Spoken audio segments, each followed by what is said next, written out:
नमस्कार मित्रांनो, तुम्हा सर्वांचं पुन्हा एकदा स्वागत आहे आपल्या संविधान प्रवासामध्ये। तर काल आपण कथेद्वारे म्हणजे घर व खोल्याच्या कथेद्वारे आर्टिकल 1 हे समजून घेतलं होतं। तर आपण समजून घेऊयात आर्टिकल नंबर 2 हे काय आहे। तर त्यामध्ये आपलं भारत म्हणजे एक घर आहे। तर समजा आपल्या घरामध्ये कोणी नवीन पाहुणा आला, जर पाहुण्यानं घर ठोठावलं, उदाहरणार्थ सिक्कीम हे नवीन राज्य 1975 साली घर ठोठावतं आणि विचारतं की मला हे तुमच्या या भारताच्या घरामध्ये सामील व्हायचं आहे। तर ते दार उघडणारं कोण होतं? जे आपलं पार्लमेंट म्हणजेच की ज्याला आपण संसद म्हणतो, पार्लमेंटने दार उघडलं व सिक्कीम राज्याला सांगितलं की तुम्ही संसदेमध्ये सामील होऊ शकता।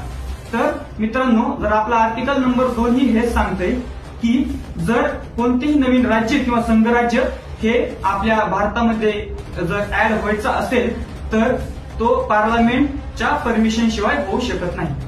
तर म्हणजेच parliament may by law and admit into union of India और इस्टॅब्लिश न्यू स्टेट्स।